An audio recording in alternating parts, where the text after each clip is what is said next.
ناظرین، آج supreme court کے اندر وہ کچھ دیکھا جو پچھلے 10 سال میں کم از کم میں نے کبھی نہیں دیکھا۔ 10 سال سے ہم سپریم کورٹ میں آتے جاتے ہیں، لیکن 10 سال میں پہلی بار آج اس طرح سے ججز کو باہم دست و گریباں ہوتے ہوئے دیکھا۔ آج اس طرح سے ججز کو ججز کے عہدے پر، اپنے عہدے پر لعنت بھیجتے ہوئے دیکھا، اور حیران کن طور پر جن جج صاحب نے جج کے اوپر لعنت بھیجی وہ اس بینچ کا حصہ رہے۔ ایک کہانی ہوئی، ایک ڈرامہ ہوا کہ بینچ ٹوٹ گئے، لیکن بینچ نہیں ٹوٹا اور بلکہ الٹا آواز بند کر دی گئی، اور قاضی فائز عیسیٰ جو ایک بدرو ہیں آئین کی، ان کا کھل کر وہاں پہ دفاع کرنے والے جج صاحب نے اپنا عہدہ، اپنا حلف، اپنی جج کی روایات کو پاؤں کے نیچے رونڈ کر رکھ دیا۔ انہوں نے کہا کہ آئین عزیز نہیں ہے، قاضی فائز عیسیٰ بہت عزیز ہے۔ پوری کہانی آپ کے سامنے رکھتے ہیں۔ پاکستان تحریک انصاف سے مخصوص سیٹیں چھیننے کے لیے جس طرح سے سر دھڑ کی بازی لگائی آج سپریم کورٹ کے ان ججز نے، ان کی کہانی میں آپ کو بتاتا ہوں۔ کیس یہ تھا کہ حامد خان صاحب نے اعتراض کیا۔ اچھا، یہ میں آپ کو پورا بیک گراؤنڈ بتاؤں گا۔ حامد خان صاحب نے کہا ناظرین، پی ٹی آئی کی ریزرو سیٹس کے ریلیٹڈ کیس کے بارے میں عابد ندیم صاحب سے اپڈیٹ جان رہے ہیں۔ وجہ سے اس بینچ کا حصہ ہیں، تو لہٰذا آپ سب سے پہلے 26ویں آئینی ترمیم کا فیصلہ کریں، اس کے بعد آپ مخصوص سیٹوں کا فیصلہ کریں۔ آپ یہ نہیں کر سکتے۔ جی، اس کے بعد جسٹس صلاح الدین صاحب جو تھے ان کو بہت غصہ آ گیا، حالانکہ یہ بات کل ہوئی تھی، آج بھی ہوئی تھی۔ کل یہ بات ہوئی تھی جب انہوں نے اعتراض کیا تھا 26ویں آئینی ترمیم کی صورت میں سپریم کورٹ میں آنے والے ججز کے اوپر۔ انہوں نے کہا تھا کہ اگر کسی کو برا نہ لگے تو میں یہ عرض کرنا چاہتا ہوں، لیکن اس کے بعد تو کسی کو کچھ برا نہیں لگا، سب نارمل رہا، اور آج یہ کیس اچانک سے تاخیر ہونا شروع ہوا۔ تو وہاں پہ بات چیت شروع ہو گئی کہ آخر ایسا کیا ہو رہا ہے، کیوں کیس ڈیلے ہو رہا ہے، کیا وجہ ہے؟ تو پتہ چلا جی کہ بینچ ٹوٹ رہا ہے۔ جسٹس صلاح الدین صاحب جو ہے وہ اعتراض کر رہے ہیں، اور انہوں نے کہا جی کہ بہت اداس ہوں میں، آپ نے قاضی فائز عیسیٰ کا نام لے لیا ہے، اور قاضی فائز عیسیٰ تو میرے منٹور ہیں، ان کے اوپر تو میں کوئی بات برداشت نہیں کر سکتا۔ آپ ایک ایسے شخص کے بارے میں بات کر رہے ہیں جو یہاں پہ موجود نہیں ہے، آپ اس کا گلا پکڑ رہے ہیں۔ اس پہ حامد خان صاحب نے کہا بھائی بات کوئی ایسی ہوئی نہیں ہے۔ اس کے بعد جمال خان مندوخیل بیچ میں آ گئے، انہوں نے کہا جی آپ قاضی فائز عیسیٰ کا نام بالکل نہ لیں۔ حامد خان نے کہا بھائی میں نام کیوں نہ لوں، آپ دوسروں کی بات تو، دوسروں کو تو بات کرنے نہیں دیتے، آپ مجھے بات کرنے دیں، میرا حق ہے، میں بات کروں گا۔ انہوں نے کہا جی کہ آپ بہت اچھے وکیل ہیں، مگر جو آپ نے کیا ہے یہ کسی طور بھی ایک اچھے وکیل کا رویہ نہیں ہے۔ حامد خان صاحب کو غصہ آ گیا، انہوں نے کہا کہ آپ میرے کردار پر بات نہیں کر سکتے۔ اس کے بعد لڑائی شروع ہو گئی۔ لڑائی شروع ہوئی تو حامد خان صاحب نے جی اعتراض اٹھا دیا اس بینچ کی کمپوزیشن کے اوپر۔ انہوں نے کہا کہ یہ جو آئینی بینچ ہے یہ سراسر غیر قانونی ہے۔ جمال خان صاحب نے کہا کہ ہم رولز کے مطابق چلنا چاہتے ہیں، قانون کے مطابق چلنا چاہتے ہیں، آپ ہماری معاملت کریں۔ اس پہ حامد خان صاحب نے کہا سر ہمارا اس بینچ کے اوپر اعتراض ہے۔ اور اس کے بعد جو اٹارنی جنرل ہیں منصور عثمان اعوان صاحب، وہ بھی روسٹرم کے اوپر آئے، لیکن جمال خان مندوخیل صاحب نے ان کو بٹھا دیا۔ انہوں نے کہا جی کہ نہیں، ہم خود بات کریں گے۔ تلخی بڑھتی گئی۔ جب تلخی بڑھنا شروع ہوئی تو وکلا کے جو دلائل تھے ان کی آواز کو کاٹ دیا گیا۔ لائیو سٹریمنگ میں آڈیو کو میوٹ کر دیا جاتا تھا جب وکیل بات کرتا تھا، اور جب جج بات کرنا شروع ہوتے تھے تو سب کچھ نارمل ہو جاتا تھا۔ تو جسٹس ہاشم کاکڑ صاحب کو بھی غصہ آ گیا۔ انہوں نے کہا جی کہ قاضی فائز عیسیٰ جو ہے اس وقت سب سے اچھی ہستی ہے۔ نعوذ باللہ، وہ کہتے ہیں قاضی عیسیٰ سب سے اچھی ہستی ہے، وہ میرا استاد ہے، رہنما ہے میرا، آپ نے ان کی غیر حاضری میں ان کا گریبان پکڑ لیا ہے۔ اگر یہاں عزت نہیں ہے تو لعنت بھیجتا ہوں اس کرسی پہ، جج شپ پہ۔ وہ کہتے ہیں کہ لعنت بھیجتا ہوں۔ انہوں نے کہا جی کہ کل آپ نے سپریم کورٹ کو ڈی چوک بنایا، کل تو کسی کی غیرت نہیں جاگی، کل جو ہوا وہ ہو گیا، سپریم کورٹ کے اندر سب نے دیکھا۔ آج کیوں، مطلب آج ایسا کیا ہوا؟ جو کل ہو گیا تھا وہ تو کل ہو گیا تھا، کل اس کا جواب دینا چاہیے تھا۔ وہ کہتے ہیں جی کل آپ نے کردار کشی کی ہے، آپ نے تو ڈی چوک بنا دیا اس سپریم کورٹ کو۔ ہاشم کاکڑ صاحب کو غصہ آ گیا۔ اب میں آپ کو بتاؤں کل ہوا کیا تھا۔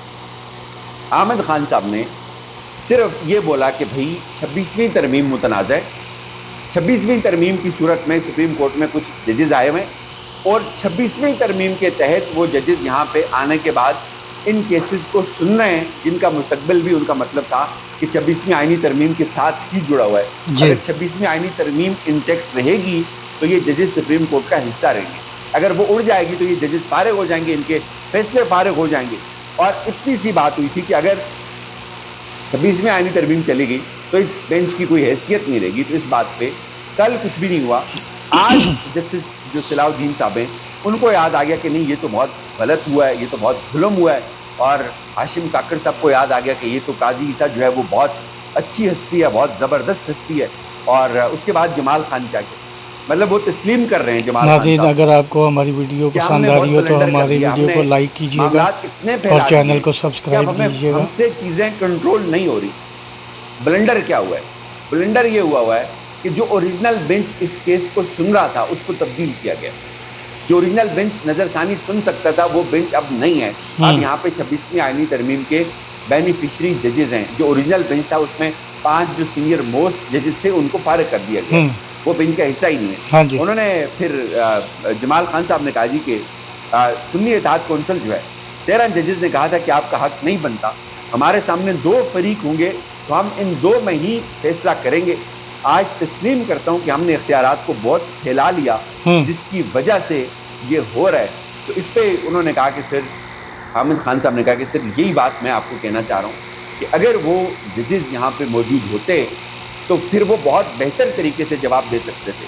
اور اس کے بعد جج صاحب جو تھے جنہوں نے کہا تھا کہ میں بینچ چھوڑ رہا ہوں اور قاضی عیسیٰ جو ہے وہ میرے مینٹور ہیں اور میں لعنت بھیجتا ہوں اس سب کے اوپر, اور اس عہدے پر, اس جج پر انہوں نے کہا کہ میں لعنت بھیجتا ہوں.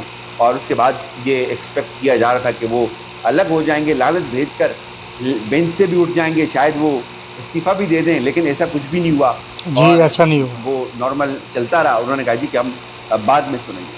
پھر حامد خان صاحب دوبارہ انٹرویو کیا. انہوں نے کہا سر نظر ثانی وہی کر سکتا ہے جو نظر اول کرے, یعنی جو پہلے بینچ میں بیٹھے ہوئے تھے ججز, وہی ججز اب اس کیس کو دوبارہ سن سکتے ہیں. جی پھر نعیم افغان صاحب کو غصہ آ گیا. انہوں نے کہا جی آپ پھر بینچ کی حیثیت پر بات کر رہے ہیں, بینچ کی تشکیل پر اس لیے کہا کہ 26ویں ترمیم کا کیس پہلے آپ سنیں. حامد خان صاحب نے دوبارہ ان کو یہی کہا. انہوں نے کہا جی یہ فیصلہ کمیٹی کرے گی, آپ کمیٹی کو چھوڑیں, آپ آگے بڑھیں. جمال خان صاحب نے ان کو جواب دیا. حامد خان صاحب نے کہا کہ یہ عدالت نے طے کرنا ہے, کمیٹی نے نہیں طے کرنا. جمال خان صاحب بولے کہ اگر آپ نے 5 منٹ میں نظر ثانی پر دلائل نہ دیے تو آپ کو مزید وقت نہیں دیں گے. اگر یہی حال رہا تو لوگ اسمبلی میں آ جائیں گے جن کو ووٹ بھی عوام نے نہیں دیا ہوگا. حامد خان صاحب نے یہ جواب دیا. اس پہ جمال خان صاحب نے کہا کہ 26ویں آئینی ترمیم کا جب کیس ٹیک اپ ہوگا تو آپ یہ دلائل وہاں دے دیجیے گا, یہاں آپ یہ دلائل نہ دیں. انہوں نے کہا جی کہ میں تو اس کیس سے متعلق بات کر رہا ہوں. کل کہا گیا کہ مختصر حکم نامے میں جو نہ کہا گیا وہ تفصیلی فیصلے میں ہو سکتا ہے یا نہیں. محمد علی مظہر بولے. انہوں نے کہا کہ میں نے سوال کیا تھا سلمان اکرم راجہ سے اور انہوں نے جواب دے دیا تھا. حامد خان صاحب نے کہا کہ سر میری اگلی دلیل ہے, ناراض نہ ہوں سن لیں. میری نظر میں جوڈیشل کمیشن جانبدار ہے جس نے اکثریتی فیصلے کے مخالف ججز کو بینچ میں شامل کر لیا. ہاں جی, یہاں دیکھیں یہ بڑی اوبویس سی بات ہے. سپریم کورٹ کے 8 ججز ایک فیصلہ دیتے ہیں اور نظر ثانی بھی وہی ججز کریں گے جن کا فیصلہ پریویل کرے گا, جن کا فیصلہ انٹیکٹ ہے.